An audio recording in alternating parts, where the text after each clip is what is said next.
Hello. Thank you all so very much. Just thrilled to see so many people out there. This is amazing. This almost makes it for me, but we've got some outstanding poets here tonight. Affrilachian Poets. If you've never heard of them before, then you're about to hear from them. First up, we're going to have Ricardo Nazario y Colon, who was born and raised between the South Bronx of New York City and Caruzos, Carolina, Puerto Rico. He's a founding member of the Affrilachian Poets and featured in the documentary Coal Black Voices. He's the author of 2 books of poetry, of Jibaros and Hillbillies, and the chapbook, The Recital. He currently works at Morehead State University and lives near the Daniel Boone National Forest in Kentucky. Ricardo recently told me about losing a book of his poetry during a move, saying, "Somewhere out there in America is a poetry book that says, 'Property of the ultimate running kid from New York.' That's me." So if you find this book, you now know who to contact. And please give it up for Ricardo Nazario y Colon.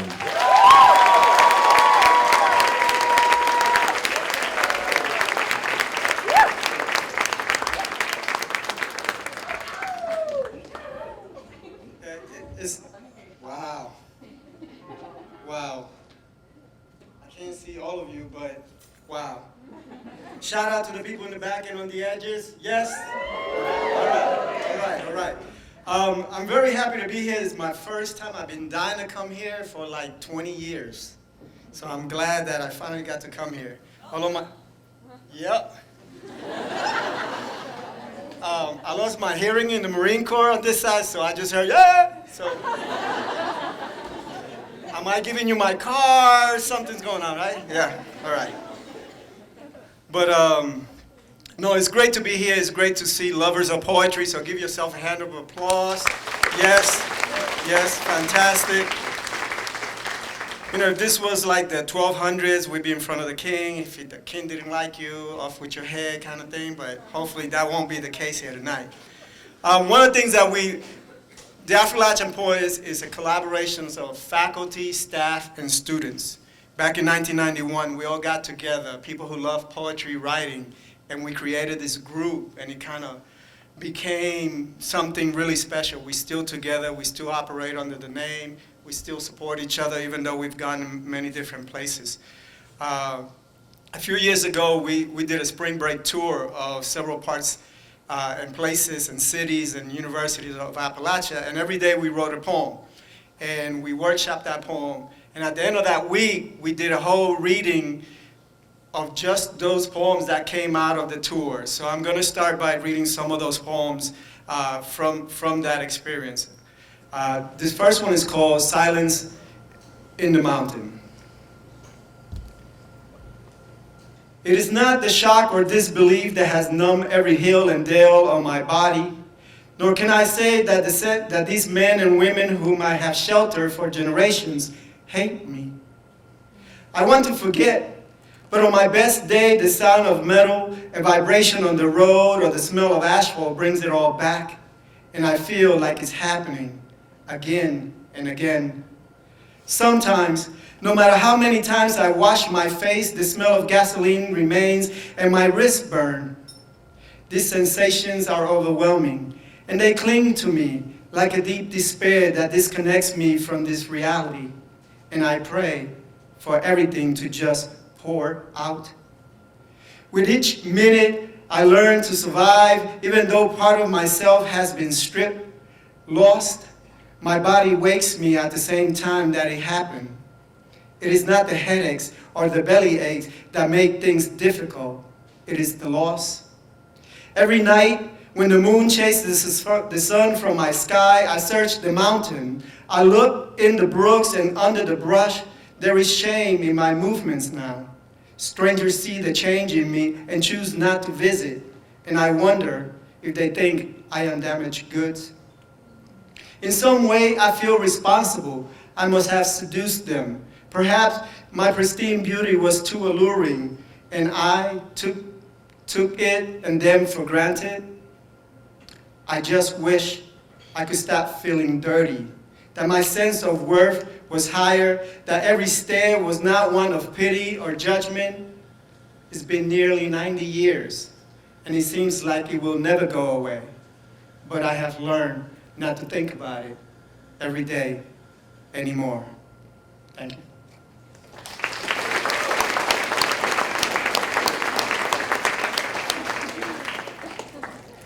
So this like really sexy thing happening in the region. Where my Latinos at? Yeah! Right. So this poem is called What Can Brown Do For You?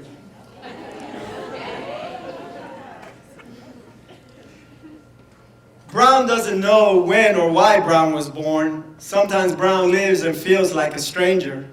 Brown doesn't always have a bed to wake up in. A brown cardboard box is where Brown lives. Much of the food Brown eats is brown. People move away when they see Brown coming. Daring, fearless, adventurous, walking, running, riding across deserts because Brown is committed to family survival. There are times when Brown dies packed like cattle in train cars and no one knows or cares until it smells like dead Brown. Brown works hard building houses, washing plates, picking tobacco, keeping grounds, grooming horses, making crazy love to your daughter or son, sometimes even your wife. In the morning, before reminding the rooster it's time to crow, and after a 16-hour workday, Brown rejoices with a cold beer and a full plate of brown rice. Even when you wash and polish Brown, Brown can still be sweaty, smelly, and dirty. It's almost like Brown is brown. Brown's call is nice with hydraulics that make Brown sing taller and wireless sound for Brown to listen to the Moody Browns. Lady sings the Browns, and little boy Brown. These brown sounds were a gift from brown chocolate wrapped around in a pretty brown paper bag with a matching brown lasso and a happy Three Kings Day, let's make brown babies note. Though the season wasn't brown enough and they really weren't king, but three fit the theme, the celebration is still honored because to Brown, traditions really matter. Thank you.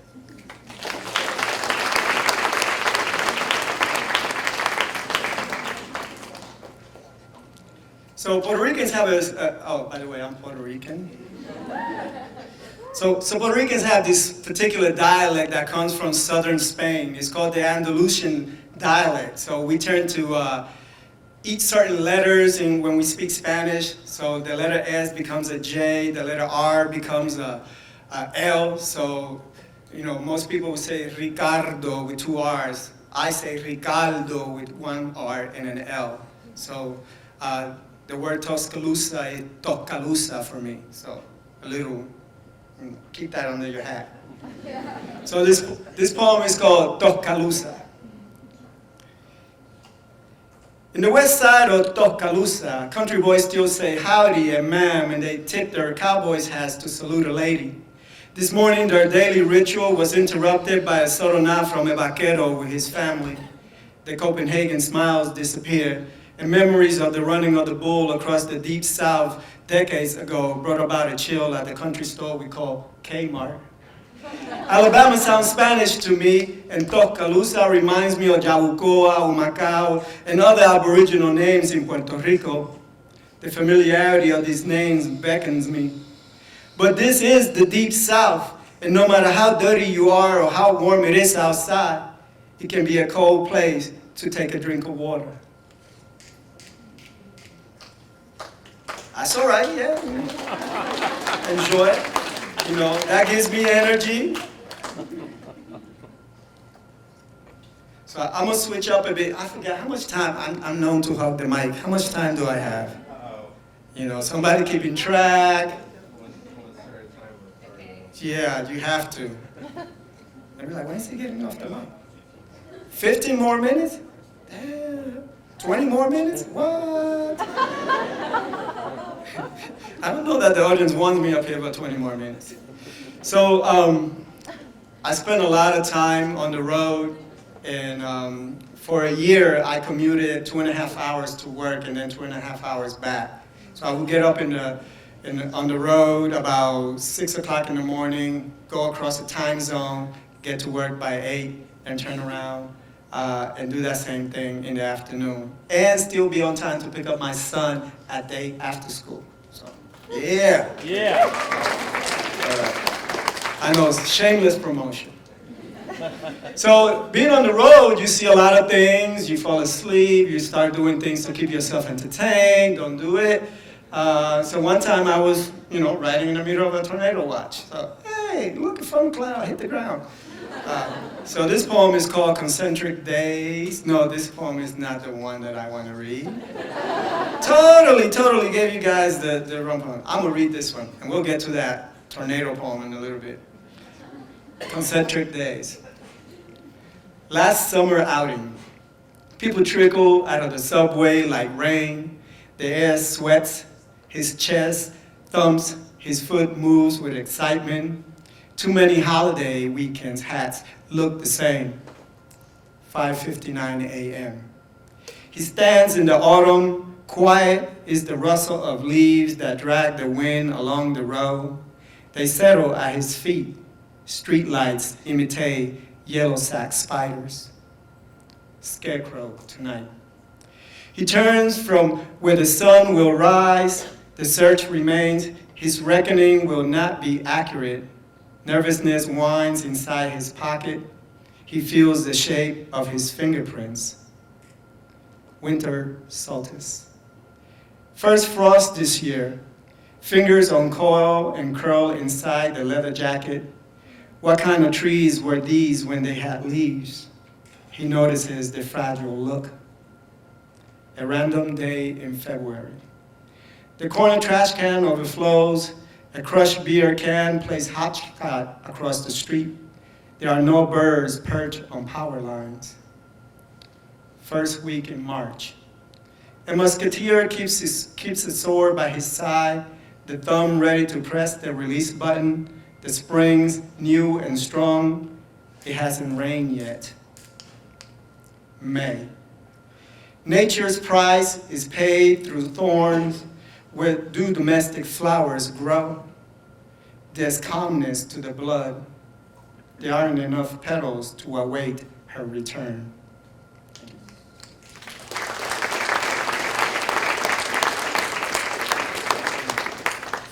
So we tend to write about family a lot, and we write about community, culture, race, and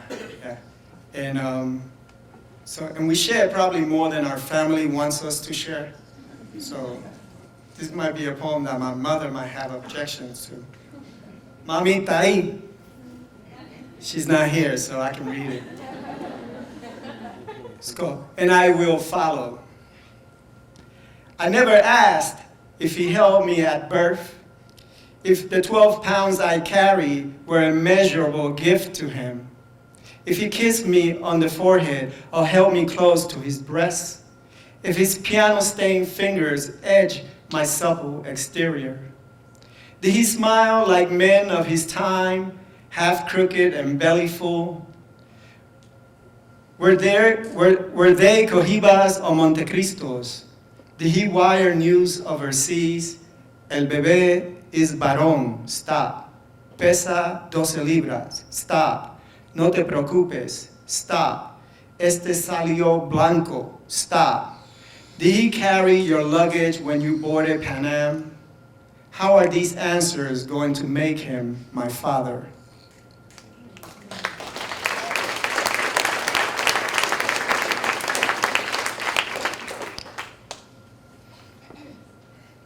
I tend to get a little dark, so I'm going to spare you a bit. Here we go, Confessions. It's the one about, tornado. Confession. Riding 75 miles an hour, tornado's shadow on my rear view mirror. Water hits my car sideways. My neck sweats in blotches.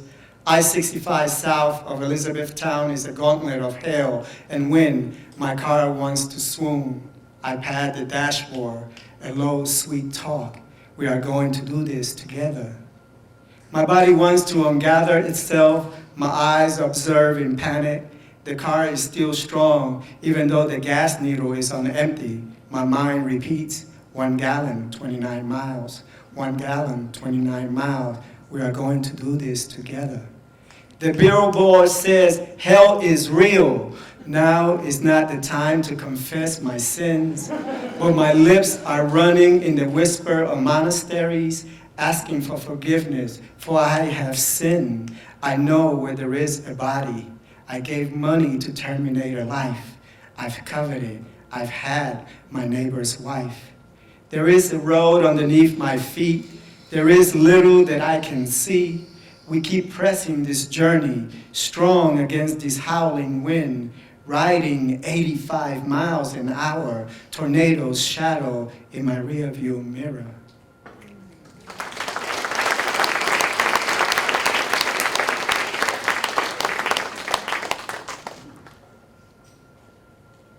This is called Tumbleweed. It's another tornado poem. It's not my fault. The ghost of winter says farewell. A dry wind rustles against my bowling green home. My eyes cut in between blaze like a bride behind her veil. I feel the sound of my heartbeat tonight.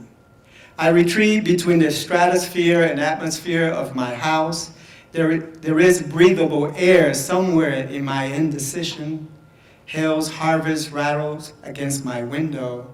The air is warm like the softness of a kiss. The birds in my attic have quietly taken flight, and I wonder, and I will follow, if not for my wings being made of shoulder blades. There is no safety where I am perched, just slumber whispering to lay my head on these steps and dream of heaven.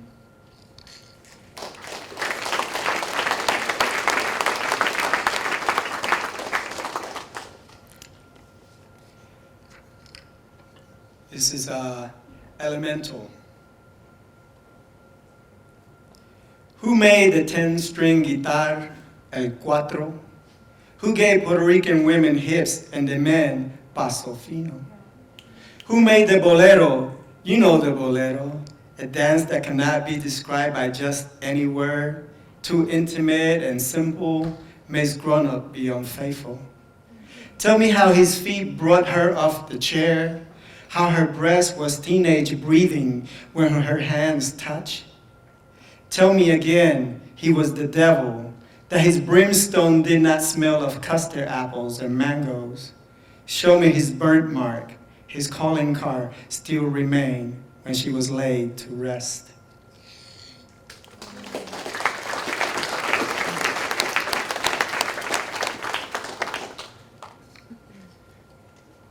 So this is a poem about the day I was born. And a lot of my poems tend to have certain truths to them. I'll let you guess what the truths are. This is called, like, Puerto Rican culture, we have like all these weird nicknames that make no sense. They're probably based on something that happened to you when you were a child. You may have fallen, so they call you like, you know, pelao because you lost some hair or something at some point. It makes no sense. So this is Papa Hueso, and Hueso means bone. So you take it as it is, but Papa is just a nickname for like, you know, a person. So this is called Papa Hueso. I was born in the South Bronx where manteca skied in the venas of tecatos, donde cuerpos lay stiff like green army men. On the morning of my birth, Miguelito, the local junkie, was found jeringuilla hanging from his vein, half sitting in the kitchen table of his tenement basement apartment. Just about every Puerto Rican in the block, Juan, Miguel, Milagros, Olga, y Manuel, worked in some lame-ass garment district job, barely making enough for a mortadella con queso sandwich. Marisol La Loca, well, she wasn't crazy, but for the right price, she would let you watch Benji the dog fuck her. People said she was tostada, but what she was era una desesperación to feed her heroin habit, which made her do loca things. Papa Hueso, one of her tricks, who didn't care if he came first or second to Benji, decía, hey, the dog is a client too. He was always running cold and often envy la lengua del perro. On the afternoon of my scheduled arrival, Puntilla, the building super, descubrió Benji humping Marisol's dead body. She had been stabbed and her ears were missing. La gente hanging out of open backyard windows like a West Side Story gritaban, "Eso fue el perro!" Benji, who was fluent in broken Spanish, Puru, Pincher, and the occasional stray cat dialects, understood enough to know perro was in trouble. By the time people began to pay attention to him, he was leading detectives on a chase out of the apartment, up to the rooftop and down the fire escape ladder to Papa Hueso's third floor bedroom. There, 3 policías watched him eat a plato of arroz con sangre. I was 12 pounds on the night I was born. Both my mother and I had our eyes open.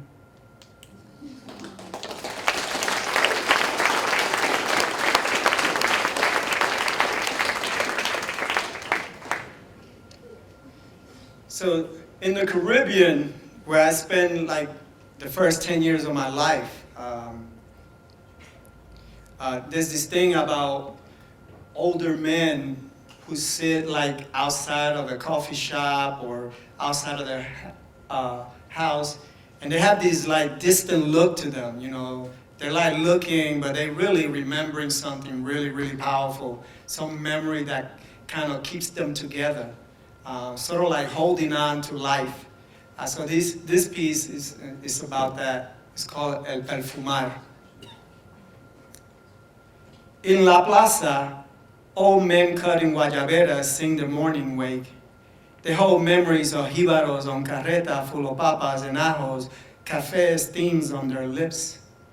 Super Fumar conjures smiles for men's hearts beat like marble. She is Yemaya, making water of them who sit, sweat on their brow, wilted muscles like forgotten cemetery flowers. Traces of gray cobalt hold secrets behind retina clouds of orange. This one used to climb palm trees with limbs curved by the saddle of a horse. Her touch, soft on sea air skin, makes them muse, bodies hunger to be young again. They recall the sound of the wind running, the songs of patchouli shimmering, the rocking of leaves descending on the ground. Today's sun, not yet awake, keeping time alive to read news of absent stories. There are no women in the lives of these men, no one to rearrange their insides. Only their broad voices, like passion fruit, harmonizes song, keeping the old ways alive in them, guarding her night.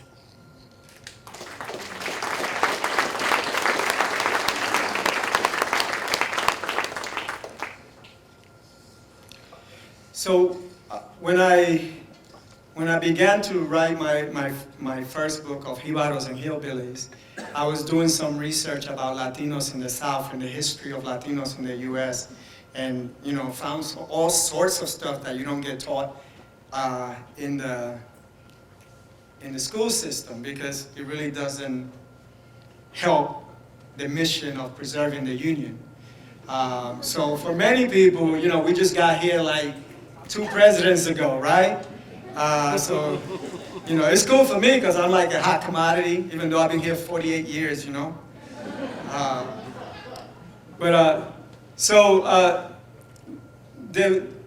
some things that I love to share. Latinos fought on both sides of the Civil War. Keep that under your hat. And for a period from 1848 to 1925, there were 575 Mexican American or Mexican nationals lynched in the United States. This is Kansas en la noche. It is night for creatures whose vision depend on light. The harbingers of death gallop in the Kansas dry air. 2 thumbs tells her how much water she will have to draw tonight. She slides off the bed into her gown. She knows the routine. This is the 3rd one of the week. It is the inheritance of the young, a blood sport. This place of distant mountains, absent trees, never suspect of eerily unheard cries or unseen ghosts. A match flickers, as slow flames burns blue to yellow. Feet shuffle across cured floors, wanting certainty. The Last Supper rests above the icebox. Illuminated disciples ask, "Is it me? Will I betray you, my Lord?" She steps back into the night and draws the curtain to lower the flame. She requires the moon's darkness. A trail of water splashes on her now dusty feet, each step back to the porch. She counts the buckets and pails. No one grieves over broken bodies in the night. Violence and hatred are as dry as the October air. Gaunt and no longer dying, but living with death, she withdraws behind the storm door. She recalls the memory of her first body draped over a horse and the look of her parents when she left Kentucky. Her voice lost in hysteria, unable to remove the stain of murder from her larynx, she stands like a shadow. Horses arrive thirsty from what is the family industry. The recounting of the night extinguishes a life. Kansas nights betray all things Mexican-American. The darkness is not enough to hide from the evil moon.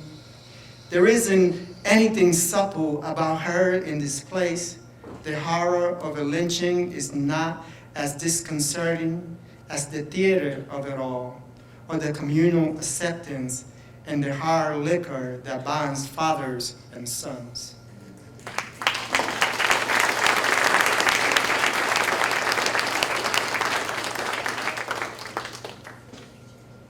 Lighten up the mood a bit. People are like, man, he was good, but I want to jump.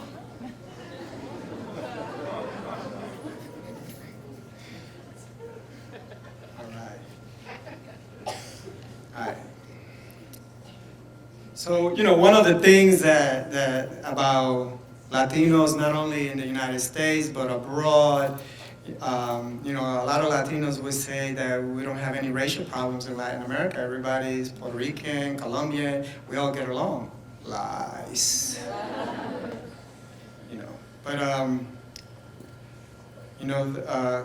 Race in Latin America is not constructed like it is here in the United States. So for us, our history is the more you mix, the closer you got to being Spaniard or white. And even though the Spaniards lived with the Moors for 800 years, I don't know what happened during that time, but So there actually was, during the colonial days, there actually was a formula of 14 steps where you begin at the bottom with the indigenous people. They were at the very bottom. And then if they intermarried and kept intermarrying in the right combinations, you will end up with someone from Spain, 14 generations later. You go figure that one out. All right. So anyway, I love to talk about the African heritage in Latin America and the African heritage in my family. This is called Morena. It's a little bit musical. Tum tum tum tum. Tum tum tum tum. Tum tum tum tum. Tum tum tum tum. From the rhythm of the drum was born Morena with the canela, pepper, paprika skin, smelling of oceans west of Huracan, wearing the echoes of her lonesomeness in her smile. Tum tum tum tum. Tum tum tum tum. From the rhythm of the drum, Morena cultivated gardens of wrinkled fingers, bent knees and backs that lifetimes ago stood, taught, worshipped their creator, the one and only father, mother, brother, sister, cousin of us all. Tum tum tum tum. Tum tum tum tum. From the rhythm of the drum, with the stain of plantains in her veins, Morena planted roots in the hearts of stones, at rivers' bottoms, whose winds whisper, Nkosisikole Africa. Morena rhythm, tum tum tum tum, tum tum tum tum, tum tum tum tum, Mofongo, mondongo, empanadilla, morcilla, ñanicleta, arepa, pasteles. From a boiling kettle where fire burns blue, blows red, bits and pieces, ends and ends, all loose in a stew of survival. Morena rhythm.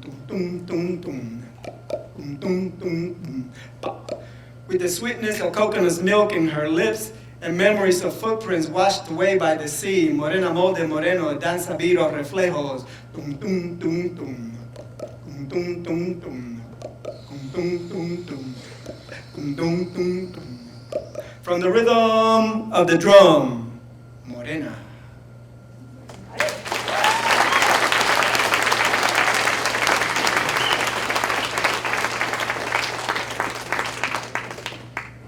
One more? All right. All right, so how I want to leave you?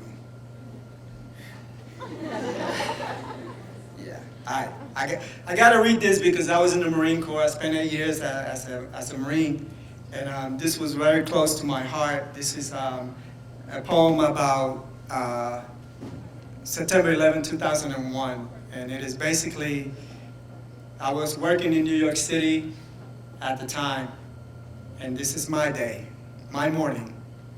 It's called Up North. And I want to thank you for being great listeners and supporters. The Cessna in my head transformed into an airliner. Bloomberg TV brought digital images via internet, and we watched them seagull-like plunge into our homes. Typical New Yorkers, business as usual. We tried to focus, but our loved ones, what about our loved ones? Get our daughter out of school, I said. Why are you still at work? Get out of there, go to your mother, she said in not so gentle tones. Wrestling with fear, I switched to grunt mode, figuring 8 years of Marine Corps repetitious training would finally pay off. Around me, frozen emotions. Get out of there, echo in my head, and I left, stopping only at the lobby to beg my coworker one last time, come with me to the Bronx. She stayed. I marched, not thinking about the miles that lied ahead, just focusing on the line of us walking north. Our New York gate was a little different that morning. The sense of purpose that distinguishes the natives from the tourists wasn't firm. The surrealism of the moment made our movements uncommitted. We entered Central Park, mathematically calculating how far the skyscrapers along the edge would protrude into the park if they too would have toppled. Up the path we move, good Samaritans we never stop being. On our route, defeated by the moment, on top of rocks people cry. In this belief they embrace, and the sound we heard was a whisper in our hearts. We knew, we felt the same. And we marched on through Harlem, a world apart, tired in so many ways. A gypsy cab running shuttles from the park to the edge of the water. I rode until traffic allowed us no further. And I marched again up north, across the bridge into the Bronx, rode the Bronx #1 past the old neighborhood. On the Grand Concourse, I struggled to glance out of the crowded bus, and thank God Yankee Stadium was unharmed. Soon after, I arrived at my mother's apartment, a place, a neighborhood I knew so well, yet shaken. I was safe among family photos and familiar faces up north. Thank you, Boone. Love you.